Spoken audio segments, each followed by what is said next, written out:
तो सवाल दे रखा है जेईई एडवांस 2022 सवाल है आईटीएफ का। यहाँ पे दे रखा है consider only principal values of inverse trigonometric function the value of the following question is. तो यहाँ पे एक सवाल दे रखा है और आपको इसकी वैल्यू निकालनी है। तो कैसे करेंगे?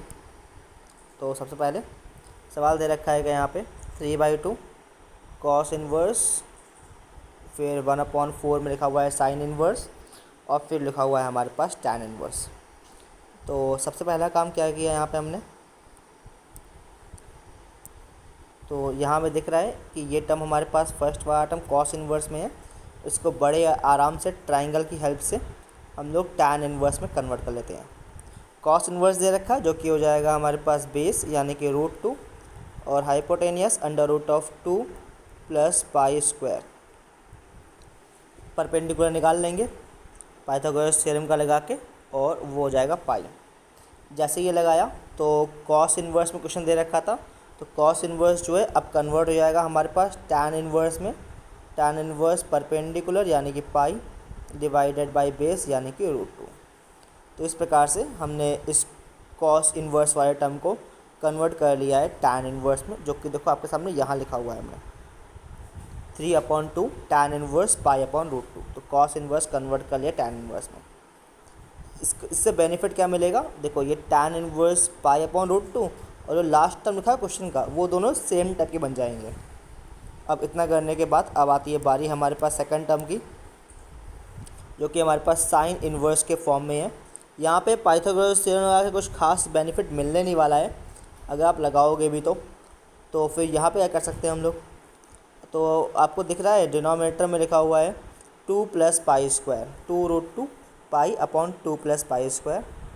तो ऐसा है 2√2 पाई डिवाइडेड बाई, डिनोमिनेटर से 2 कॉमन निकाल लेंगे तो इससे क्या होगा,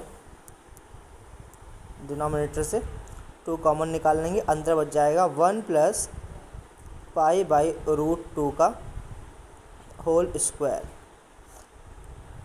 अभी आपको दिख नहीं रहा होगा मगर नेक्स्ट टर्म पे देखना क्या होने वाला है। तो इसको हम लोग √2 पाई को कर लेंगे 2 × पाई divided by √2 upon 1 + pi divided by √2 का होल स्क्वायर। और जैसे ये करोगे आपको दिखाई दे गया होगा ये एक फॉर्मूला टाइप का फॉर्म हो गया है 2 tan theta upon 1 + tan² theta. तो वही हमने यहाँ पे कन्वर्ट किया है। ये जो हमारा टर्म था साइन इनवर्स वाला, इसको हमने कुछ इस प्रकार से लिख लिया और फिर ये लिखा, और π/√2 को हमने tan थीटा में एज्यूम कर लिया है। π/√2 को tan थीटा एज्यूम किया तो क्वेश्चन बन गया हमारे पास ये term sine inverse 2 tan theta upon 1 + tan² theta, और ये हो गया फॉर्मूला हमारे पास साइन 2 थीटा का। तो फाइनली क्वेश्चन बन गया हमारे पास साइन इनवर्स साइन 2 थीटा। अब देखो वैसे तो आम तौर पे साइन इनवर्स साइन 2 थीटा जो होगा, वैसे तो आम तौर पे साइन इनवर्स साइन 2 थीटा बनता है हमारे पास 2 थीटा, लेकिन ये हमेशा नहीं बनता। ये इसकी वैल्यू 2 थीटा कब आती है? जब हमारे पास 2 थीटा का वैल्यू -π/2 से +π/2 होता। अब यहाँ पे हमें देखना पड़ेगा कि ये 2 थीटा का वैल्यू कितना जा रहा है। तो जो हमारे पास tan थीटा था हमारे पास, उसकी वैल्यू थी π/√2। पाई की वैल्यू होती है 3.14 डिवाइडेड बाय √2 यानी कि 1.732। दोनों को डिवाइड मारेंगे तो जो हमारा आंसर आएगा वो समथिंग कुछ 1 से लेके 2 के और बीच में आएगा। ठीक है, समथिंग कुछ 1 से लेकर 2 के बीच में आएगा, कितना आएगा मतलब नहीं है। तो इससे एक बात स्पष्ट हो जाती है कि थीटा जो एंगल है वो हमारा 45 डिग्री से लेके और 90 डिग्री के बीच में है। ये बात क्लियर होती है। tan थीटा की वैल्यू 1 से लेकर 2, इट मीन्स थीटा की वैल्यू 45 से बड़ी होगी मगर 90 से छोटी होगी। अब थीटा अगर 45 से 90 है, इट मीन्स 2 थीटा जो होगा वो होगा 90 से लेके और 180। अब क्योंकि 2 थीटा 90 से लेके 180 है, तो इट मीन्स जो हमारा साइन इन्वर्स साइन 2 थीटा आया था, अब उसको हम लोग 2 थीटा नहीं कर सकते। तो फिर ऐसे में क्या करेंगे, अगर आपको याद हो साइन इन्वर्स साइन एक्स का ग्राफ ऐसा बनता है कुछ, ये होता है हमारे पास π/2। जब तक हमारे पास अंदर वाला क्वांटिटी π/2 रहेगा तब तक आंसर आएगा x, और जैसे ही अंदर वाला क्वांटिटी π/2 से लेके और 3π/2 जाएगा तो हमारा आंसर जो आएगा वो होगा इस लाइन का इक्वेशन जो होता है π-x। अब देखो वही हो रहा है जो हमारा साइन इन्वर्स लिखा हुआ है साइन 2 थीटा। 2 थीटा का वैल्यू 90 यानी कि π/2 से लेके पाई जा रहा है। π/2 से पाई लाइन लाई करेगा हमारे पास इस वाई लाइन के ऊपर, इस वाई लाइन के ऊपर। तो इसलिए हम लोग साइन इन्वर्स साइन 2 थीटा को लिखेंगे π-x से, यानी कि उसे लिख लेंगे π-2 थीटा।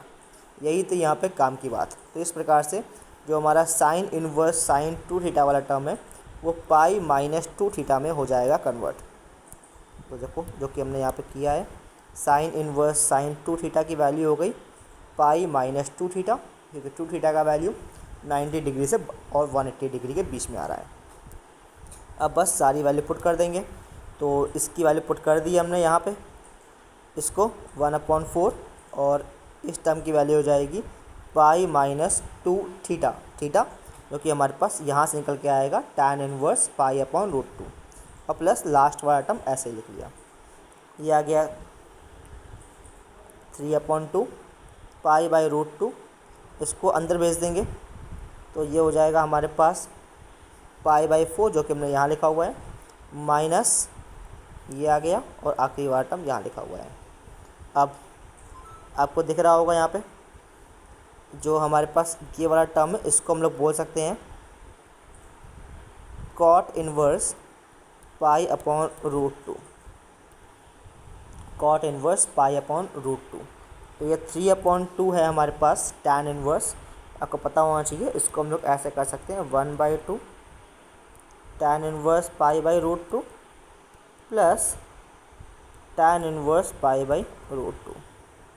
तो tan इनवर्स और cot इनवर्स जो है हमारे पास, tan इनवर्स और cot इनवर्स मिलके π/2 हो जाएंगे, और जो रिमेनिंग टर्म है ये वाला टर्म और ये वाला टर्म हो जाएगा कैंसिल। ठीक है, tan इनवर्स और cot इनवर्स जो है यहाँ से एक 1/2 tan इनवर्स निकलेगा जो इससे कट जाएगा, तो यहाँ पे एक tan इनवर्स बचेगा।